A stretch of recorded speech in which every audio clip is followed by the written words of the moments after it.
Bismillahirrahmanirrahim. Elhamdülillah ve salatu ve selamu ala Resulillah amma ba'd. Assalamu alaikum ve rahmatullahi ve barakatuh. Hurmatlı mekendeşler, qadırlı Müslüman bir tuğandar, barыңыздарга жараткан Алла Тааланын тынчтыгы, саламы, мээрими, райымы жана берекеси болсун. Алла Таала адам баласын жаратуучусу, башкаруучусу, адам баласына өмүр берген дагы жалгыз өзү, өң түс берген дагы жалгыз өзү, акыл эс берген дагы жалгыз өзү, ырыскы берген дагы, жамандыктан сактай турган дагы жалгыз өзү Алла субханала ва таала. Кыскасы айтканда, адамдын кожоюну, жаратуучусу, көзөмөлдөөчүсү бир Алла субханала ва таала. Allah Taalam ömür verdi sınoo üçün. Sınoo emnede? Allah'a baş yiyevce, nafsiga baş yiyevi. Jaratkan Allah Taalam her bir insanga nafsinin kaalosunda koşa jaratkan. Akıl es berip ele nafsinin kaalosun berbey koygan jok. Periştelerге okşoş. Je nafsinin kaalolorun berip akıl es berbey koygan jok. Hayvandarga okşoş. Allah Taala iki jaktı teң berdi. Akıl esti dagı berdi, nafsın kalolorun dagı berdi. Эми nafsın arkasından erişip ketpesin dep paygambarlardı jiberdi. Kiteplerdi düşürdü. Paygambarlar көрөгөчтөр, nafsisin başkargandar, alarda da nafsi var. Бирок жамандыкка чакыра турган, буйрура турган nafs эмес да аларда. Аларда нафсул мутмаинна деп коет. Алланын өкүмүн аткарганда бейпилдене турган, рахаттана турган нафс берген Алла Таалаларгачы. Жараткан Алла субханаху ва таала ар бирибизге канча өмүр берген өзү чечкен. Канча ырыскы берет өзү чечкен. Ал чечимден ылдый өдө болбойт, аны эч ким өзгөртө албайт. Ал чечим белгисиз болгондуктан, бизге караңгы болгондуктан сыноо, сыр ушул жерде турат. Ошон үчүн ар бир күндү нурлайлы, ар бир түндү нурлайлы. Ар бир күн жакшы амалдар үчүн берилет. Ар бир түн жакшы амалдар үчүн берилет. Адам баласы же Аллага жакындайт, же узактайт. Экөөнүн бирөөсү бир кылда турбайт. Siz dağı, men dağı, je Allah'a жақындай беребиз, же узактай беребиз, экөөнүн бирөөсү. Bir жерде туруу деген жок тугандар. Ошон үчүн күнүбүз, түнүбүз Куран менен нурлансын. Куранды окуу менен нурлансын. Курандын аяттарына, котормолоруна, тафсирлерине ой жүргүзүү менен нурлансын. Курандын аяттарына, Алла Тааланын буйруктарына аткарууда, амал кылуу менен нурлансын. Ушуга бири-бирибизди чакырайлы. Ушуга бири-бирибизге жардам берейли. Чөйрөбүздү ыймандуу, нурлуу чөйрө түзөйлү.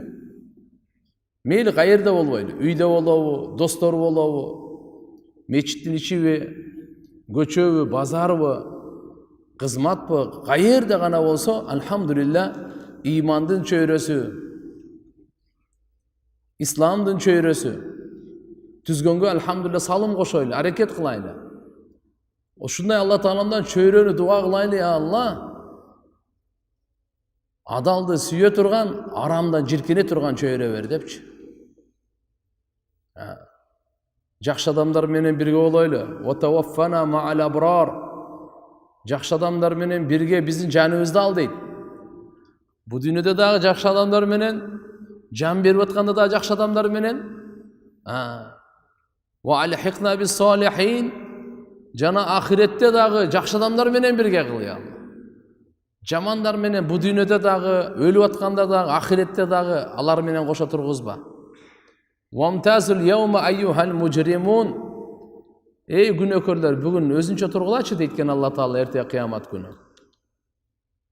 Mujrim Günökörler özüңөрчө тургула буякта. Allah ajıratып koyot. Жакшы адамдарды өзүнчө, жаман адамдарды өзүнчө. İman менен жашагандарды өзүнчө, куфр менен жашагандарды өзүнчө. Ошон үчүн туугандар, Аллахнын чакырыгы Кур'ан-ы Карим керемет китеп. Жолдомо бардык адамга күн сайын жолдомо берет. Күн сайын эстетип турат. Күн сайын неаматтарды берип турат. Күн сайын бизге сизге нурлуу жашоону тартуулап турат. Кур'ан соодагерлерге дагы, дыйканчыларга да, эркектерге да, аялдарга дагы, бийлерге да, кулдарга айырмасы жок. Кур'ан адамзатка нурлуу жашоону бергенге келген. Ошон үчүн иншааллах Кур'ан менен жашаган рахат, Кур'ан менен жашаган иззат, шарафат, сыймык, бакыт, чыныгы жашоо. Чыныгы жашоо. Кур'анда 114 сүрө бар. Бирөөсү Хужурат. Хужурат сүрөсүндөгү аяттардын тафсирине келгенбиз, өткөнкү сабакта айтканбыз. Алла Таала айтат, эгерде пайгамбар Мухаммад алейхиссалам силердин көп иштериңерге баш ийсе, силерге кыйын болуп калат. Силердин айтканыңарды уга берсе. Пайгамбар силерге баш ийгенге келген жок, силерге баш ийгенди үйрөткөнгө келген. Силердин каалооңорго эле макул боло бере турган жок. Пайгамбар саллаллаху алейхи ва саллям үлгү. Пайгамбарыбыздын бергени данышмандыкта, илим, пайданы негизинде берген. Эмнени берсе дагы, эмнени көрсөтсө, эмнени айтса дагы. Анткени адамзаттын эң боорукери Мухаммад Расулуллах, эң данышман, эң билимдүүсү Мухаммад Расулуллах. Эң бактылуусу, эң ыймандуусу, эң улуусу, Алладан эң таквасы Мухаммад Расулуллах. Ошондой улуу заттын аркасынан ээрчие бериш керек туугандар. Аркасынан түздөлүп, үйрөнүп, өзүбүздүн ар бир нерсебизди пайгамбарыбыз саллаллаху алейхи ва салламдын аркасынан, таң аткандан күн батканга чейин, күн баткандан таң атканга чейин. Кээ бир алымдар айтат эле, ушундай угуп калабыз эми.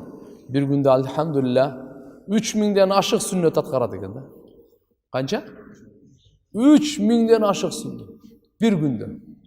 Мынандайлар болгон. Мейли. Ал сунанул худа болобу, сунанул ада сүннөттөр бөлүнөт. Хидаят сүннөттөрү, адат сүннөттөрү. Пайгамбар саллаллаху алейхи ва саллям кээ бир адат сүннөттөр бар. Муаккат сүннөттөр бар. Ратиб сүннөттөр бар. Кандай болгон чакта дагы пайгамбарыбыздын денесинен чыккан ибадаттын негизинде чыгабы, же адаттын негизинде чыгабы, айырмасы жок. Пайгамбарыбыздын берекелүү, нурлуу денесинен чыккан. Ал жөн чыккан жок. Пайгамбарыбыздын денесинен чыккан нурлуу амалдар бүткүл адамзатка хидаят, бүткүл адамзатка хидаят. Ошон үчүн пайгамбар саллаллаху алейхи ва салламдын айтканына баш ийип жашаш керек туугандар. Ва'ламу анна фикум расулаллах, билип койгула, силердин араңарда пайгамбар Мухаммад алейхиссалам бар.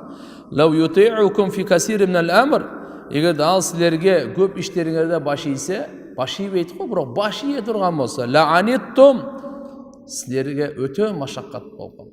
Кыйналып каласыңар. Оор болуп калат силерге. Валакинналлах хаббаба илайкумул иман ва зайянаху фи кулубикум ва карраха илайкумул куфра вал фусука вал исян улайка хумур рашидун. Бирок Алла Таала силерге иманды сүйкүмдүү кылды. Иманды мухаббатын жүрөгүңөргө салды. Ва зайянаху фи кулубикум, жүрөгүңөргө иманды зыйнат, чырайлуу, кооздоп койду. Жана Алла Таала силерге капырлыкты, күнөөнү, тоңмоюндукту, жийиркенич салды жүрөктөрүңөргө. Алла субханаху ва таала айтып аткан. Валакинналлах хаббаба илайкумул имана ва зайянаху фи кулубикум ва карраха илайкумул куфра вал фусук вал исян улайка хумур рашидун. Кимдин жүрөгүндө иман болсо, имандын сүйүүсү, коозу болсо, амалдары жакшы болсо, капырлыктын жиркеничи, күнөө тоңмоюндун жиркеничи болсо, мына ушул адамдар туура жол тапкандар. Ушул адамдар туура жашагандар. Ушул адамдар түз, улайка хумур рашидун, рушду хидаят. Алла субханаху ва тааланын туура жолунда ушулар дейт. Өткөнкү сабакта айткан элек. Эгерде мынакей пайгамбар Мухаммад алейхиссалам силерге баш ие турган болсо, силерге кыйынчылык болуп калат деп атпайбы? Алланын элчиси бизге кыйынчылыкты каалабайт. Биздин динибиз, ислам динибиз кыйынчылыктын бардыгын жок кылыш үчүн келген. Машаккатты, оорлукту. Ошон үчүн Алла айтты: "Ла юкаллифуллаху нафсан илля вус'аха." Эч бир жанды өзүнүн чемесинен сырткары нерсеге жоопту кылбайт Алла Таала. Ар кимдин өзүнүн күчүнө жараша.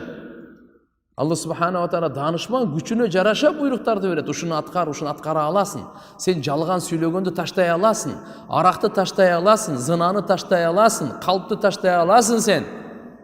Намаз окуй аласың сен, орозо кармай аласың, Куран окуй аласың, кайрымдуу кыла аласың сен, адалдан рызкы таба аласың сен. Кыла албаганыңды буйрук бербейт асманга секир деп. Жобосу көтөрө албаганыңды көтөр деп. Жок. Ма жаала алейкум фид-дин мин харадж. Алла Таала силерге динде кыйынчылык койгон эмес. Ад-дин юср. Дин жеңил нерсе туган. Биз өзүбүздү кыйнап эле, жашоону кыйын кылып эле, болбосо дин жеңил нерсе. Алла субханаху ва таала алхамдулилlah. Чын сүйлөгөн кандай? Оңой эле, жеңил эле. Оң кол менен суу ичкен кыйынбы?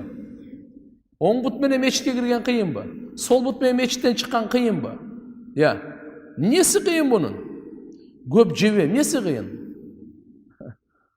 Несі қиын бұның? Алла субханаху ва таала бізді қинаш үшін дин берген емес, бізді рахат жеткириш үшін берген динди. Бізді бактылуу кылыш үшін берген динди, туган. Ошон үчүн айтат мынакей.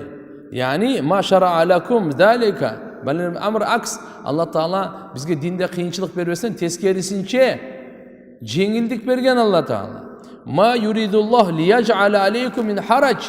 Алла силерге кыйынчылыкты таптакыр каалабайт. Силерге кыйынчылыкты каалабайт. Кыйынчылыкты каалабайт Алла субханаху ва таала.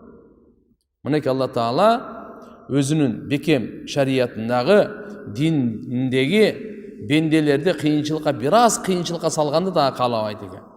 Алла Таала жок, андай кыйынчылыкка салбайбыз деп. Имандууларды акыйдада, амалда, сөздө, кулк мүнөздө эң жогорку деңгээлге алып чыкканга Алла Таалам каалайт. Ма юридуллах лияж'ала алейкум мин харадж, валакин юриду лиютаххиракум ва лиютимма ни'матаху алейкум лааллакум ташкурун дейт. Алла Таала динде кыйынчылык койгон эмес. Бирок Алла Таала каалайт силерди тазалаш үчүн дейт. Лиютаххиракум деп силердин ишенимиңерди, көз карашыңарды, силердин денеңерден чыккан амалыңарды, мүнөзүңөрдү, денеңерди дагы, кийимиңерди дагы, напсиңерди дагы тазалашты каалайт Алла Таала. Ушуну тазалоо үчүн. Ва лиютимма ни'матаху алейкум, өзүнүн нематын силерге толук кылып бергенди каалайт. Лааллакум ташкурун, мүмкүн силер жараткан Аллага шүгүр кыларсыңар деп. Демек, фажаа бима фихи тахаратул кулуб ва тахаратул нуфус ва тахаратул абдан. Пайгамбарыбыз саллаллаху алейхи ва саллям алып келген шариятында жүрөктөрдүн тазалыгы бар, напсилердин тазалыгы бар, денелердин тазалыгы бар. Пайгамбарыбыз саллаллаху алейхи ва саллям бүткүл адам затты, Аллаху акбар, арамдан, ыплас нерселерден, кир нерселерден, туура эмес түшүнүктөрдөн, туура эмес амал, жаман мүнөздөрдөн тазалаш үчүн келген адам затты. Адам затты тазалаш үчүн келген. Демек, жүрөктөгү туура эмес ишенимден жүрөк таза болсун, туура ишенимди орнотойлу. Экинчиси, адамдын напсисинде айвандык каалоо дагы бар да, шайтандык каалоолор дагы бар да. Ошолордон тазалаш үчүн, жана дененин тазалыгы кандай десе, адыркына нажасаттардан. ыплас, кир, арам булганган нерселерден. Субханаллах, фашара назафата фил вал вуду вал гусл. Мынаке даратты шариатта тура жол кылып буйрук берип койду. Гусулду тазалыкка. Тазалыкты шыпыргыла, тазалагыла бардыгын деп. Кандай болбосун, тазалыктын бардык түрү инсан исламдагы улуу баалыктан бириси. Ушу менен биргеликте эле кулк мүнөздүн тазалыгы дагы. Эмнеден? Жек көрүүдөн, көрө албастыктан, кек сактоодон, душмандыктан, душмандашуу, куулулук, жалган, ушундайлардан тазалашылуу үчүн. Албетте, субханаллах, туугандар мындай. Адамдын көзүндө нур бар. Бул көзү, эгерде көзүндө нур болбосо, көрө албайт. Мына свет болсо деле көзүндө нур болсо, көрө албайт. Мүмкүнчүлүгү чектенгендерди билесиздер. Көз азиз, сокур. Аларда көздөрүндө нур жок. Күн канчалык чыгып жаркырап турса деле, ал эч нерсени көрө албайт. Адамдын денесиндеги нур биринчи бир нерсени көрүш үчүн, пайда алыш үчүн же зыяндан сактаныш үчүн көздүн нуру бар го, көздүн нуру керек. Бул экинчи нурга муктаж. Ал кайсы? Сырткы нур. Ички нур, сырткы нур. Сырткы нур болбой турган болсо, көзүңүздөгү нур жетишсиз.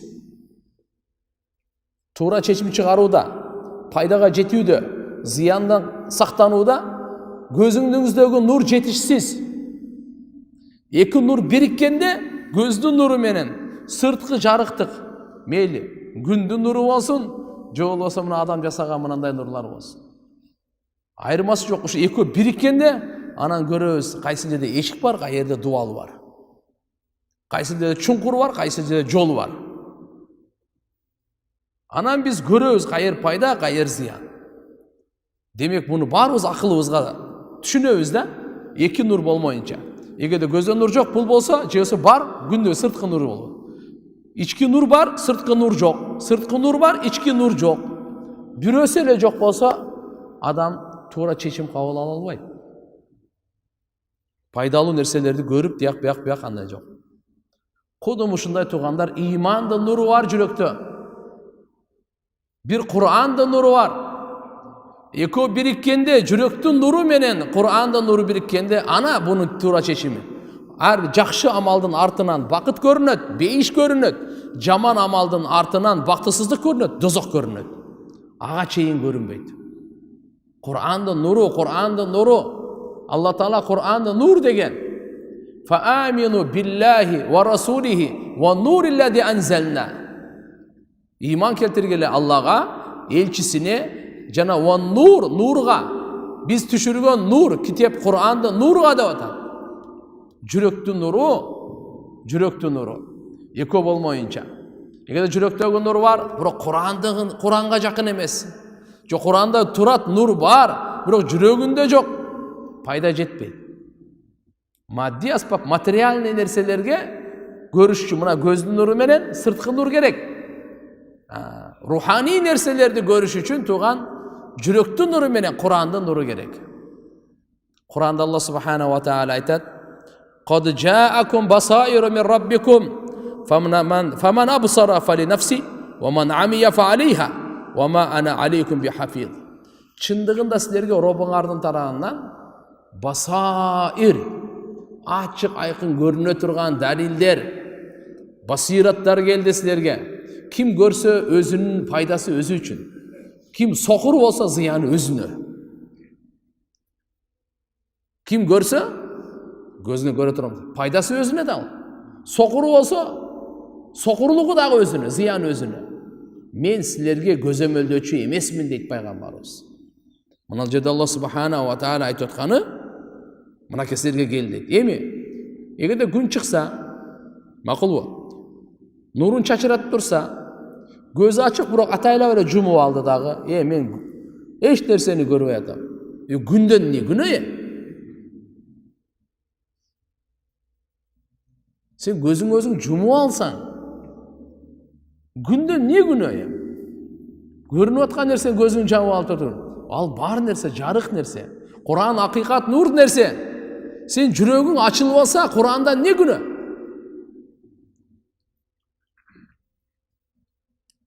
Kur'an-ı Kerim nur kitabı.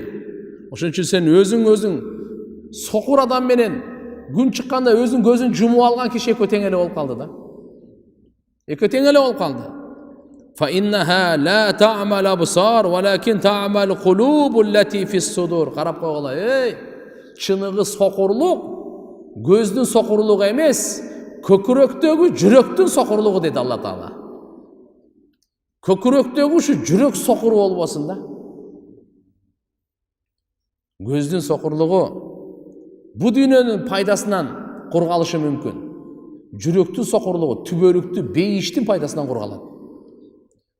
Tübörüktü beyiştin rahatынан, baktılığından korgaladi. Aga berilbeyt. Oşun üçün tuğanlar, bu dünyadagi mümkünçülüğü çektirilgen gözünden ayrılgan. Mümkün gözü menen пайда Алла Таала ошондо алган жок, бирок ошол эле кезде экинчи да пайдасы болуп калды. Көз менен канча күнөө болсо ошондо сакталып калды ал. Кандай дедиңиздер? Көз менен адам канча күнөө кылып атат?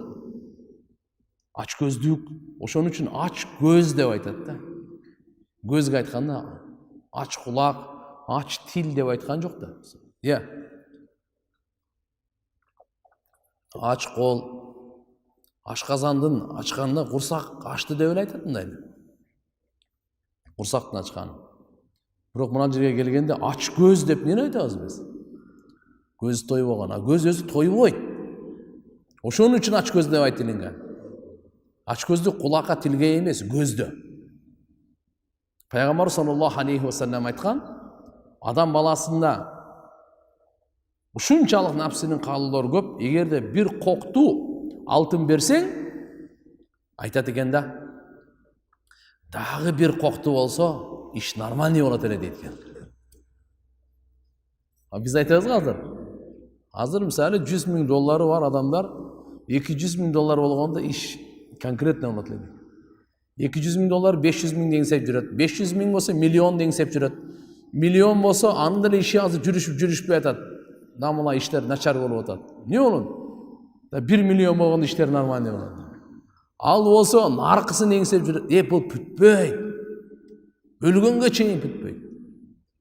Азыр миллиардерлерди караштырып көрсөңүз, сураштырып көрсөңүз, ал деле ачка да. Эч кандай ачкалыкта эч кандай айырмасы жок. Эч кандай айырмасы жок. Пайгамбарыбыз эмне деди? Акырын айтты мындай. Тойбойт деди. Ошентип 2-3 болуп кете берет. Бирок деди, бир уч топуракка тоет деди. Канчага? Бир уч топурак. Көз ушуга тоет экен. Бир уч топуракка. Ушунча нерсеге тойбогон көз бир уч топуракка гана тоет.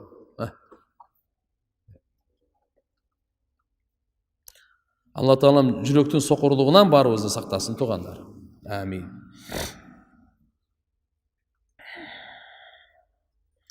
Пайгамбарыбыз саллаллаху алейхи ва салламды Алла Kur'an-ı Kerim'inde şahiden ve mubashshiran ve nadiran ve da'iyan ilallahi bi'idni ve sirajan munira güva kılıp jönöttük.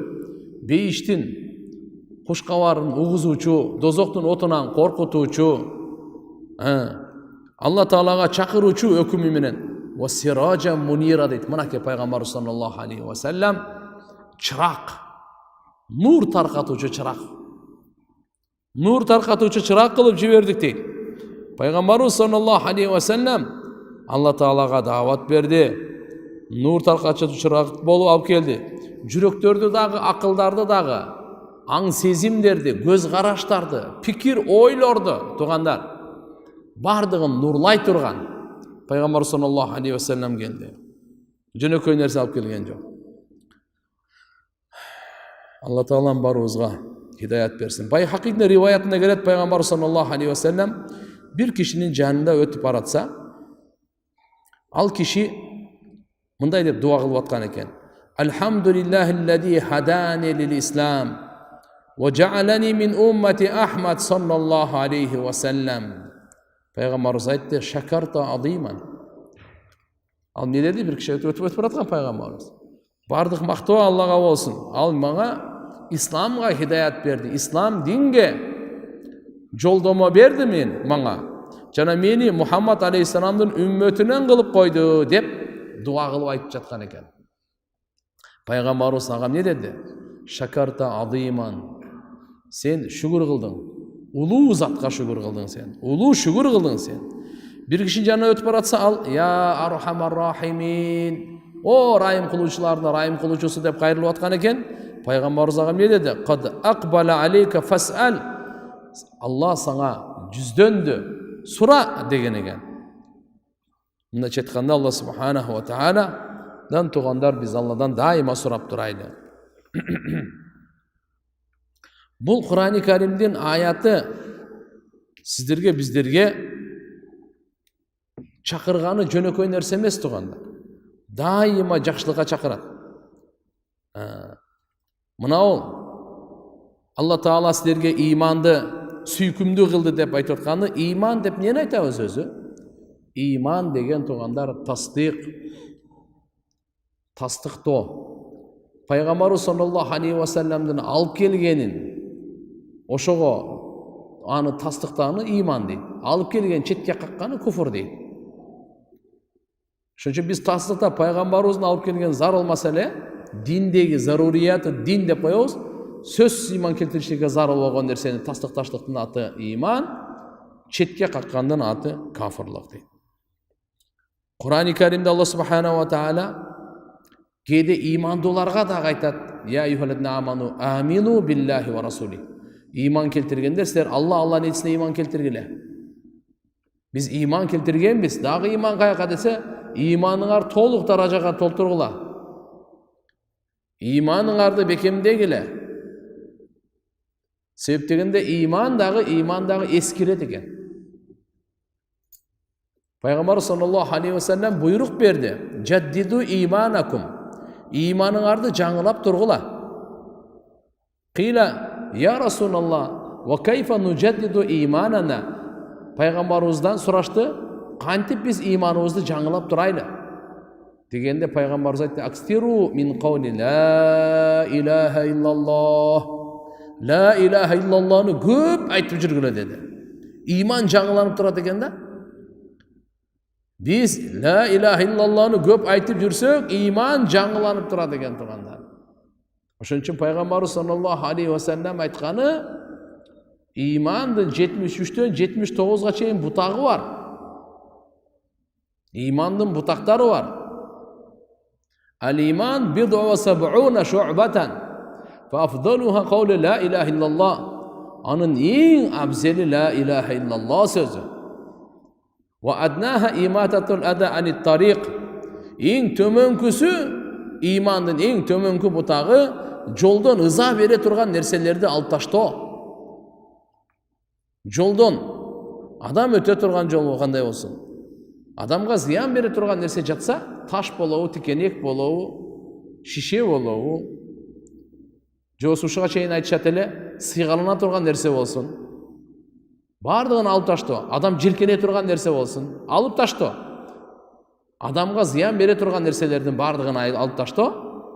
Ва аднаха айтат имататул ада анит тариq. Жолдон зыян бере турган нерселерди алып таштоо.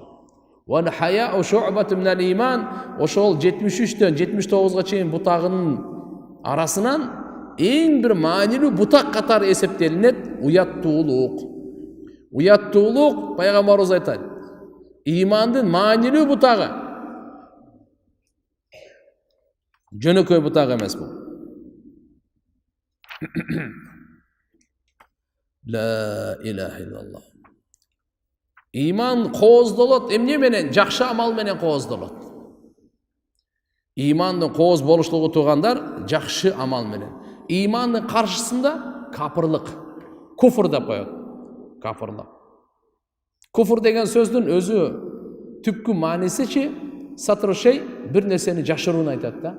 Ошон үчүн түндү кафир дейт. Түн бардык нерсени жаап калат дагы, көзүбүзгө мындай көзүбүзгө жаап коет, көрө албай калабыз да. Bir kafir qanday? Kafir degende haqiqatni jaşırıp qo'yadi. Mınaki. Haqiqatni jaşırıp qo'yadi. Shuni kufr deydi. Kede bu kufr degan so'z kufroni ne'mat, ne'matga şükürsüzlükni da kafir deb qo'yadi. Sebep degende ne'matni javob qo'yib atatiga şükür qilmaychi. Qanday bo'lgan chaqda dagı iymonni qarshısında kafirlik keladi turganda. Qur'oni Karimda Allah subhanahu wa taala aytadi: "Wa man yatabaddal kufra bil iman faqad dalla sawa'a as-sabil." Kim iymandın orduna kafirlikni almashtırsa, al çındığında to'ra yoldan adaştı. Adaştı, al to'ra yoldan adaştı. İnnellezine iştarawnu kufra bil iman la yadurullahu shay'a. Bilip qo'yg'ila, iymandın orduna kafirlikni satып algandar Allah'a qıpınday ziyan jetkire alışpaytalar. Bi'sal ismul fusuq ba'dal iman.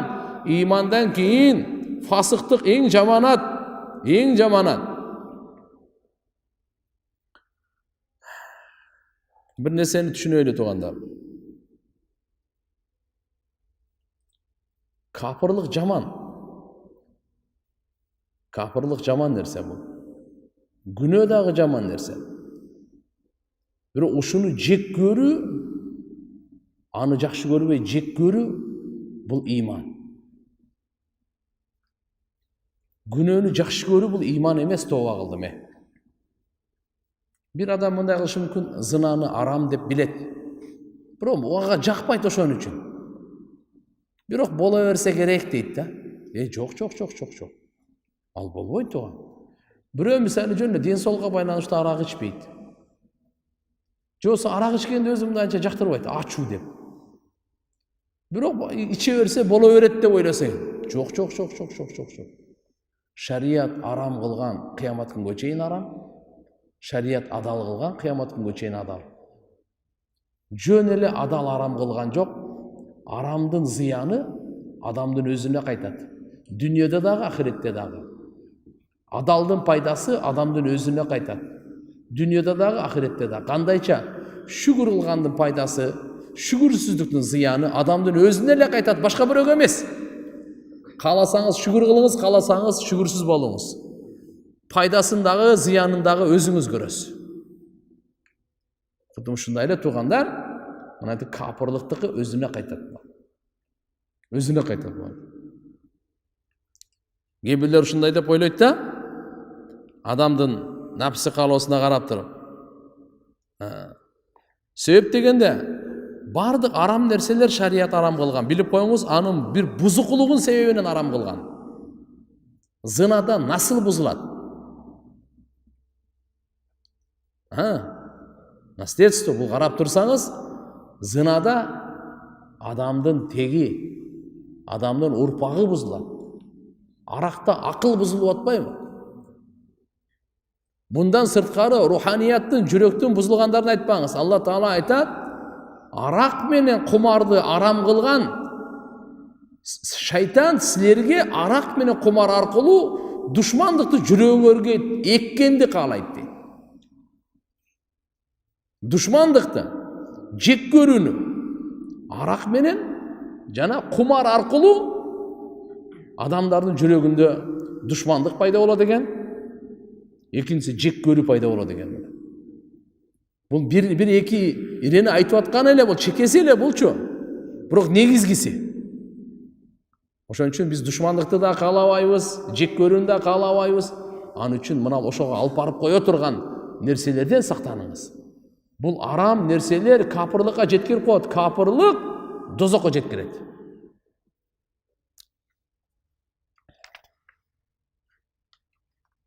Misali Herakl degen Peygamber sallallahu aleyhi ve sellem'in doğrunda Rum'dun badışası olgan.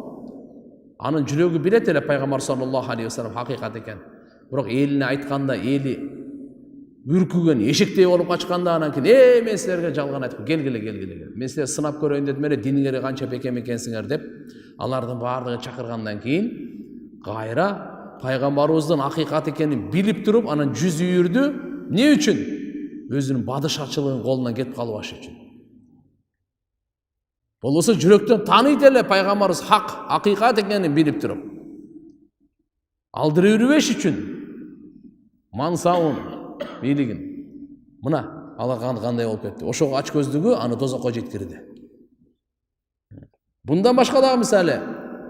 Cöğüttür turalı Kur'an'da Allah Teala ayet: "Ellezine ataynahumul kitaba ya'rifunahu kema ya'rifuna abna'ahum ve inne fariqan minhum la yaktumunal hak ve hum ya'lamun." Biz bergen kitap eğileri cöğüttür. Alar bilişet ele Peygamberimiz Muhammed Aleyhisselam'dı. Özlerinin baldарын bilgendey. Alar tanışat ele özlerinin baldарын tanıganday. Sen balаңы tanıysın mı, tanımaysın mı? Tanıysın da. Cöğüttür Peygamberimiz ушундай tanıyt ele deydi. Tanıp dur anam ne kıldı? Tanıyt ele, bilet ele, çınlığı Peygamber, akır zaman Peygamber. Tavrat'ta бардық айтылғаны дал келіп атат. Көрө албастыктын, өжөрлүк, ушундай бир жек көрүү негизине гана айнат деп коет, иман келтиришпеди. Wa inna fariqan minhum, алардын бир тобу la yaktumunal haq wa hum ya'lamun, акыйкатты жашырышат деп билип туруп. Wa hum ya'lamun, билип туруп жашырышат. Чын экенин билип туруп, бирок моюндабайт эле, моюнуна алмайт эле. İqrar kılışpayt ele, moyun sunuşpayt ele, hakikatı jaşırat ele. Bolsa Peygamber sallallahu aleyhi ve sellem çınığı Peygamber, akırkı Peygamber eken özlerinin kitebinde, Tavrat'ta da İncil'de dağı bardıq sıfatların mucizaları aytılıngan bolçu. Walakinnallah habbaba ilaykumul iman. Oşun için Peygamberimiz duası var tuğanlar. Bu uşul ayatqa burup Peygamberimiz dua kılgan. Ayatta kanday? ولكن الله حبب إليكم الإيمان وزينه في قلوبكم وكره إليكم الكفر والفسوق والعصيان وجعلنا أولئك هم الراشدون. Peygamberimiz dua kılganda mınday deydi. Allahumma habbib ilaynal iman ve zeyyinhu fi kulubina ve kerrih ilaynal kufra vel fusuqa vel isyan ve cealna minel raşidin degen. Buna duanı öğrenip alışımız gerek duanlar. Bu duanı jattap alışımız gerek. Dua kılıp жүрüşümüz gerek. Ya Allah, Allahumma habbib ilaynal iman deb. Ya Allah, bizge imanды süykümdүү kıl. İmandуулuktu süykümdүү kıl. İmandуу жашоону. Ya Allah, sana iman keltirgen, ahiretke iman keltirgen, Peygamberga, periştelerge, taqdırga iman keltirgen, kıyamatga iman keltirgende süykümdүү kıl menin жүрөгүмдө. Menin süyüm bolsun imanга. وَزَيِّنْهُ فِي قُلُوبِنَا, jana imanды menin жүрөгүмө кооздоп кой. Жүрөгүмдө Allah'ın muhabbati olsun, Allah'ın ümiti olsun, Allah'a tayanуу olsun. Allah kimdi жақшы көрсө, ошону жақшы көрөйүн. Allah эмнени жек көрсө, kimdi жек көрсө, ошону жек көрөйүн. Эмне нерсени жақшы көрсө, Allah'ın elçisi, ошону жақшы көрөйүн. Бул иман. Peygamberimiz Allah'ın elçisi bizge эмне алып келсе, ошону жақшы көрүү, бул иман. Allahu akbar. Peygamberimiz sallallahu aleyhi ve sellem azırkı uşunday dua kılganın jattap alaydı. İkincisi nedeni ulandısında. وَكَرِّهْ اِلَيْنَا الْكُفْرَ وَالْفُسُقَ وَالْعِسْيَانِ. Ya Allah, men alsızmın. Bırak men жүрөгүмө kapırlıktın jirkeni için salgın. Kapırlıktın jirkeni için salgın. Bardık günölördün, aversiz, uyatsız işlerinin bardığın jirkeni için salgın. Aram nerselerdi görgönde men жүрөгүм jirkensin. Ошого muhabbat bolup şaytan meni nafsi aga süykümdүү kılıp koybosun meni. Aramdı görgönde jirkeneyim. Жүрөгүмдө karahat bolsun, muhabbat bolbosun. Karahat degeni jirkeniç, жақшы көрүү emес, жаман көрүү, жек көрүү болsun. Muhabbat bolboş керек. Кайсыга? Капырлыкка, вал фусук, фасыктыкка, вал исян, күнөөлөргө. Фусук менен исянды азыр айтып беребиз айырбасы кандай экен. Булар экөө тең бир келип калса, бир сөздө. Мисалы Кур'анда, хадисте, анда экөөнүн маанилери бөлөк болот. Эгерде эки жакта өзүнчө келип калса, бир маани деле болуп калат. Буну азыр айтып беребиз. وَجَعَلْنَا مِنَ الرَّاشِدِينَ, жана бизди туура жол таучулардан кылгын, туура жолго түшүүчүлөрдөн кылгын деген дуаны жаттап алышыбыз керек. Аллахумма инни, жолсу инна көпчүлүк отурган болсо, Allahumma habbib ilaynal iman ve zeyyinhu fi kulubina ve karrih ilaynal kufra vel fusuqa vel isyan ve cealna minel raşidin деген dua. Жаттап алабыз иншаллах. Hareket кылайлы. İman жүрекке орнагандачы ажырабай калат кийин. Ошон үчүн пайгамбарыбыз айткан: "Я Аллах, мага ушундай иман бергин, жүреккө чапталып калган, жүреккө сиңип калган, ажырабай турган, жүреккө боёлуп калган." Бир ак кийимди бояп кое турган болсоңуз, ар бир жиби боёлуп калабы же кандай? Толугу менен. Кызылга боёйсузбу, жашылга боёйсузбу, айырмасы жок. Сыбгат Аллах, Куранда Алла Таала айтат: Алланын боёгу дейт. Кафырлар, христиан болдуң деп суу чачып, сары суун чачып анан болду эми христиан болду деп боёп койчу экен. Сыбгат Аллах ва ман ахсану мин Аллахи сыбга. Алланын боёгунан дагы чырайлуу боёк барбы дейт. Яни дин деген сөз Имам Бухари рахматуллахи алейхи сыбганын маанисин ушундай деп алып келген. Кандай болгон чакта да туугандар, мынакей Аллахумма инна насалука иманан юбаширу қалби. Бұл өзінше дуа. Я Аллах, жүрегіме мубашарат болған, сіңіп қалған, орнап қалған, жауышып қалған, аралап қалған, ушундай маңа, я Аллах, иман бер дегенсің. Жүрекке қачан иншалла орносо, қоғыздосо, Алла ажырабайт. Еш қачан ажырабайт. Кейін иман жүректің жаны, жүректің рухул қалб. وَبِهِ حَيَاتُهُ فَلَا يَمُتْ هَذَا الْقَلْبِ أَبَدًا. Kimdin жүрегі иман менен эгерде жанданса, bunun жүрегі түбөлүккө эч качан өлбөйт дейт. Эч качан өлбөйт дейт.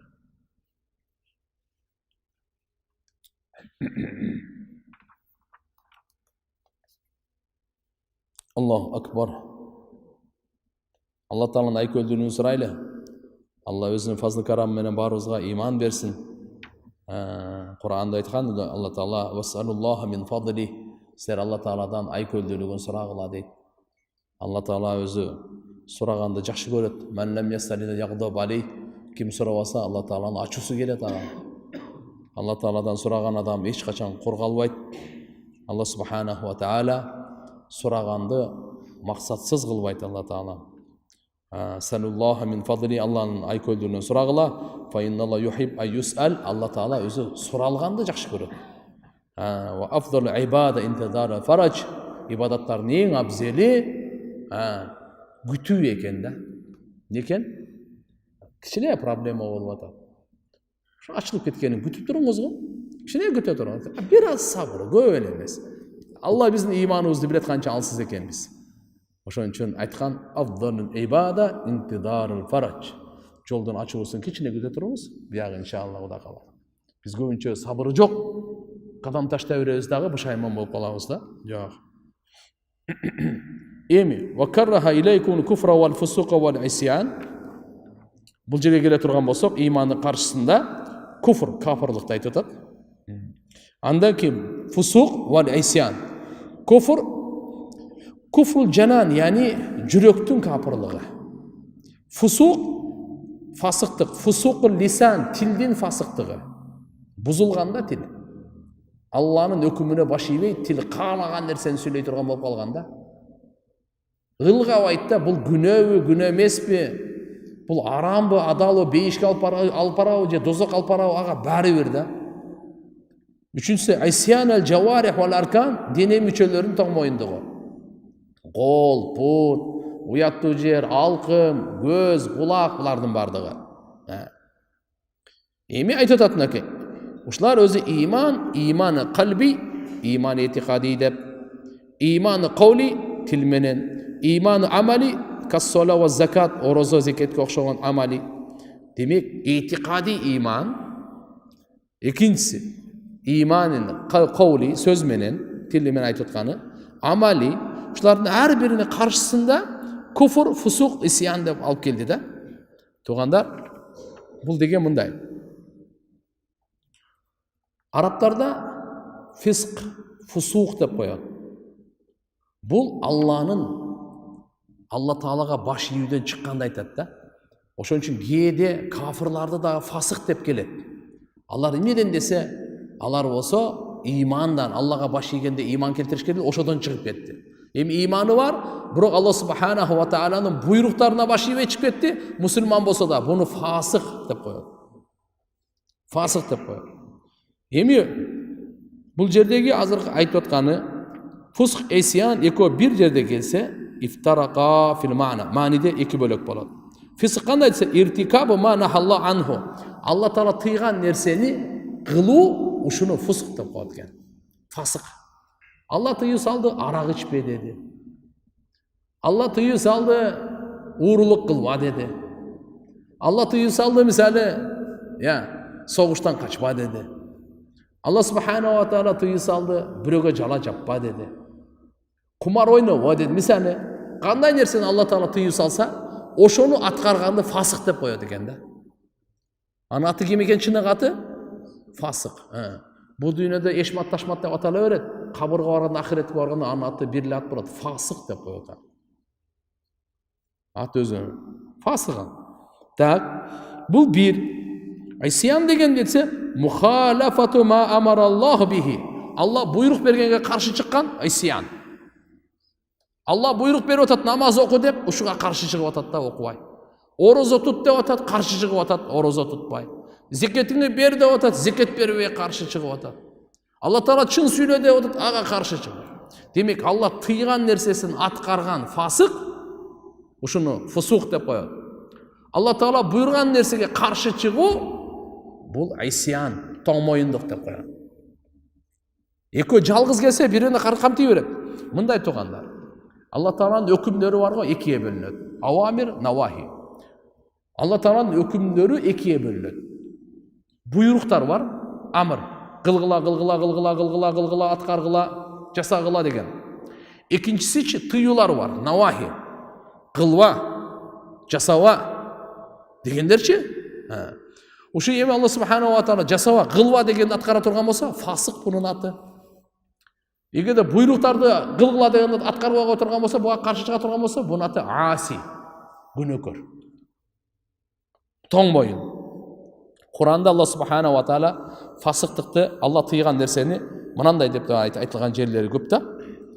Мындай дейт: "Хурримат алейкумул майта." Силерге өлүмдүк арам болду. Өлүп калган бар го, таксырлар бул арам. Уй, кой, тоок, эчки, төө, жылкы, кой, булар эгерде өлүп калган болсо, успет этпей калдыңбы муздаганга, бул уже арам туугандар. Бул не экени? Бул арам. Буну жебеш керек. Адамдын ден соолугуна дагы, руханиятына эки тарапка тең зыян. Динне дагы, ден соолугуна дагы зыян болчу. Өлүктүк. Так, бул бир. Ваддам, кан арам. Валахмал хинзир, чочкон эти арам. Вама ухилла ли гайриллахи бихи, жана Алла субханаху ва тааланын атынан эмес, башка бирөөгө атап муздалган алдагы арам. Муздалды. Бирок Алланын атына эмес, бисмилла Аллаху акбар деп элбей калды. Бул пирдин атына, бир пананча түкүнчө бир мазардын атына, асман жердин атына, бир өлүктүн атына, кандай гана болбосун, Алланын атынан башка атка муздалса, ал арам болуп калат туугандар. Андан кийин мынакей, кулап түшкөн, сүзгөн, мунханика муун бөлгөн, вал мавкуда, мутараддия, вал натиха, ва ма акала сабу илля ма заккайтум. Мынандай дагы маселе бар да. Эгерде жырткычтар жеп койсочу, каршкыр келип кекиртегенен муздап кетиптир да. Мени? Ал бисмилла Аллаху акбар деп эле каршкыр деп. Ал арам ал. Эгерде карап тур, жамбаштан тиштеп кеткен болсо, өлө элек болсо бисмилла Аллаху акбар деп койсоң болот, союп койсоң. Же болсо кекиртегенен тиштеген бирок өлө элек бисмилла Аллаху акбар деп койсоң болот. Кайсы же тиштеген жерин кесип туруп ыргытып бериңиз, калганы сизге адал ал. Мени? Ага чейин өлүп кала турган болсо, ал арам ал, однозначно арам. Азыркындай булап түшкөн, сүзгөн, муунуп калган жаныбарлардын бардыгы эмне экени? Арам өлдү да. Мискалы ошо азыр мисалы жылкылар кээде неме болуп калат эми үйүрдө. Жүгүрүп барып жаардан түшүп кеткендер көп. Жамгыр жаап аткан учурларда билесиздер. Ташка тийип туруп мойну кесилип кетти, кан чыкты. Ал арам. Бисмиллаху акбар деген жакта. Түшүнүктүбү? Эгерде сиз кийикти атып атсаңыз, Марко Поло атсаңыз, бисмиллаху акбар деп, мүйүзүнө тийдиби, башына тийдиби, кулап түштү атарсыңар. Бисмиллаху акбар кеткен да. Тас кетти, түшкөнгө чейин өлдү. Барсаңыз өлүк экен, ал сизге адал. Эгерде өлүк эмес болсо, бисмиллаху акбар деп муздап калышыңыз керек. Дагы эле муздабай отура берсеңиз, анда арам болуп калат ал дагы. Кол алдыңызга тийгенден кийин. Бирок ушул жерде бирок каны чыгып кетиш керек дагы. Мейли, ушунун бардыгын айтып келгенден кийин, мисалы ошол жердеги мына кумар ойногондор дагы айтылынат. Алла Таала акырында заликум фиск, ушулардын баары фиск деп айткан да. Мынакей фасыктык деген ушул сөзү мынакей. Ушу арам тыйылган нерселерди ошону. Ла ясун Аллаху ма амарахум ва яфалуна ма юмарун. Периштелер тууралуу Алла Таала айтат. Булар Алла Таалага тоңмоюндук кылбайт. Алла буйрган нерсегечи жана эмне нерсе буйрук берилсе аны аткарышат дейт турганда. Кыскасы айтканда мынакей бул фусуктардын бардын түрүн айтып атат. Демек урматтуу мекендештер, мусулман бир туугандар, Алла Тааланын мухаббатын сурайлы. Алла Субханаху ва Таала кимди жакшы көрсө, ошонун мухаббатын сурайлы. Пайгамбар саллаллаху алейхи ва саллям хадиси бар. Аллахумма инни ас'алука хуббака ва хубба ман юхиббука вал амал аллади юбаллигуни хуббака. Я Алла, мен сенен сураймын сенин мухаббатыңды. Жана ким сени жакшы көрсөчү, ошонун мухаббатын сурайм. Мен ар кимди жакшы көрүп калбайын алданып. Ким Алланы жакшы көрсө, ошону жакшы көрөйүн. Алланы жакшы көргөн пайгамбарлар, Алланы жакшы көргөндөр аулиялар, сыддыкын, шухадалар, момундар, Алланы ким жакшы көрсө, ошону жакшы. Аллахумма инни ас'алука хуббак ва хубба ма юхиббук. Ким сени жакшы көрсө, я Алла, ошонун мухаббатын сурайм. Сенин мухаббатыңды сурайм. Сени жакшы көргөн адамдын мухаббатын сурайм. Жана амал, сенин мухаббатыңа жеткире турган амалдын мухаббатын сурайм. Угаңыз. Вал амал аллади, ушундай амал, юбаллигуни, мени жеткире турган хуббак, сенин мухаббатыңа. Сенин мухаббатыңа жеткире турган амалды жакшы көргөн. Эгерде Кур'ан окуу Алланын мухаббатына жеткирбейби? Садакачы. Ата-энеге баш ийүү үчүн дуа кылуу, зикир, башкаларды жакшылыкка чакыруу, кайсы амал Алланын мухаббатына жеткирсе, ошонун жакшы көрүү, ошонун мухаббатын сурайын деп. Мухаббат болсо адам аткарган жеңил экен да. Ысыкта деле аткара берет, суукта деле аткара берет, жүрөгү каалаганда деле аткара берет, каалабаса деле аткара берет. Мухаббат ушундай нерсе адамды сүйүү тартат экен да. Балаңызды аябай жакшы көрөсүз. Ата-энеңизди аябай жакшы көрөсүз. Аялыңызды, күйөөңүздү аябай жакшы көрөсүз. Бул мухаббат бар нерсе. Чыныгы эгерде мухаббат болсочу, ага ысык суу кызыктырбайт ал. Ал аткарат бар. Аны жасайт ал. Мухаббат, алхамдулилля. Ошон үчүн мына жерде бул хадисте үч нерсенин мухаббаты. Алланын мухаббаты, Алланы жакшы көргөн адамдардын мухаббаты. Мен адам болсун, периште болсун, ким болсун. Үчүнчүсү, Алланын мухаббатына жеткире турган амалдардын мухаббаты. Алланын мухаббатына жеткире турган амалдар бар да. Амалдар. Пайгамбарыбыз алып келген амалдар бар. Ошолордун мухаббатын.